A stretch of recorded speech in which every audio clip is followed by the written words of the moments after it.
ಒಂದು ಸಂಸ್ಥಾನ, ಅಲ್ಲೊಬ್ಬ ರಾಜ. ಆ ರಾಜ 3 ಜನರಿಗೆ ಮರಣದಂಡನೆಯನ್ನು ವಿಧಿಸಿರ್ತಾನೆ.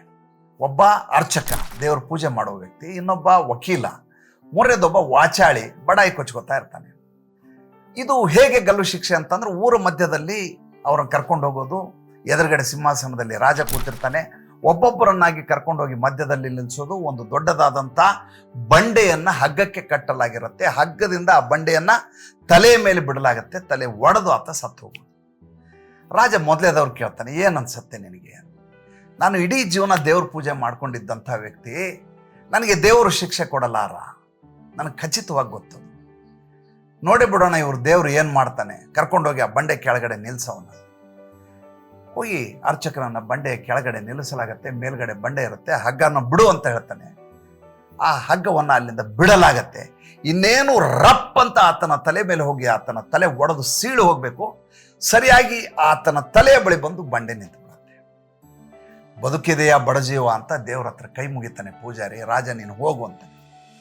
ವಕೀಲ ಬರ್ತಾನೆ, ನೀನೇನು ಹೇಳ್ತೀಯ ಅಂತ ರಾಜ ಕೇಳ್ತಾನೆ.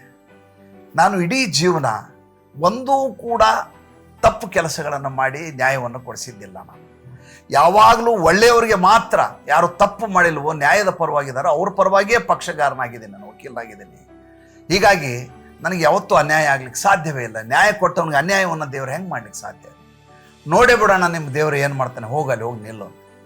ಆಯಿತು, ವಕೀಲ ಬಂದು ಆ ಬಂಡೆ ಕೆಳಗಡೆ ನಿಲ್ತಾನೆ. ಹೋ ಅಂತ ಜನ ಕೂಗ್ತಾ ಇರ್ತಾರೆ. ಆ ಕಡೆಯಿಂದ ಹಗ್ಗವನ್ನು ಬಿಡಲಾಗತ್ತೆ.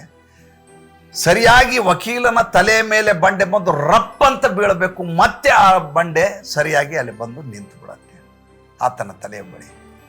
ಬದುಕಿದೆಯಾ ಬಡಜೀವೇ, ದೇವರು ಕಾಪಾಡಿದ ಅಂತ ಆತ ರಾಜನ ಬಳಿ ನೋಡ್ತಾನೆ. ಆಯಿತು ಹೋಗು, ನಿನಗೆ ಕ್ಷಮಿಸಿದ್ದೀನಿ. ಈಗ ಈತನ ಸರದಿ ಬರುತ್ತೆ. ಈತ ಜೋರಾಗಿ ಗಹಗಹಿಸಿ ನಗಲಿಕ್ಕೆ ಶುರು ಮಾಡ್ತಾನೆ. ಈ ವಾಚಾಳಿ ಬಡಾಯಿ ಕೊಚ್ಕೋತಾ ಇರ್ತಾನಲ್ಲ ಆತ. ರಾಜ ಕೇಳ್ತಾನೆ, ಯಾಕೆ ನಗ್ತಾ ಇದೆಯಾ? ಅವರಿಬ್ಬರು ಎಂಥ ಮೂರ್ಖರಿದ್ದಾರೆ. ಯಾಕೆ ನೋಡಿ, ಅವರಿಬ್ಬರನ್ನು ದೇವ್ರೇನು ಕಾಪಾಡಲಿಲ್ಲ ಅವ್ರನ್ನ.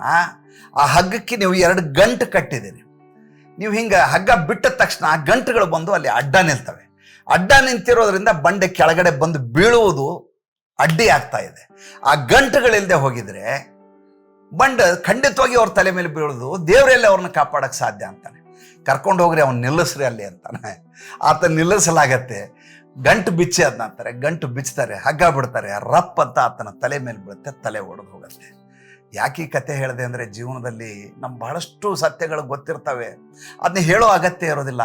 ಅನಗತ್ಯವಾಗಿ ವಾಚಾಳಿತನದಿಂದ ಹೇಳಿಬಿಡ್ತೀವಿ. ಹೇಳುವುದರಿಂದ ಗಂಡಾಂತರ ಆಗತ್ತೆ, ಅಪಾಯ ಕೊಡ್ಕೋತೀವಿ ಅನ್ನುವಂಥ ಕನಿಷ್ಠ ಕಲ್ಪನೆಯ ನಮಗಿರೋದಿಲ್ಲ. ಬಹಳಷ್ಟು ವಿಷಯಗಳನ್ನು ಮಾತನಾಡದೇ ಇರೋದ್ರಿಂದ ನಮ್ಗೆ ಬಹಳಷ್ಟು ಶ್ರೇಯಸ್ಸಾಗುವ ಸಾಧ್ಯತೆ ಇರುತ್ತೆ. ನಿಮ್ಮ ಬದುಕಿನಲ್ಲಿ ಹೀಗಾಗಿದ್ದರೆ ದಯವಿಟ್ಟು ಕೆಳಗಡೆ ಕಮೆಂಟ್ ಮಾಡಿ.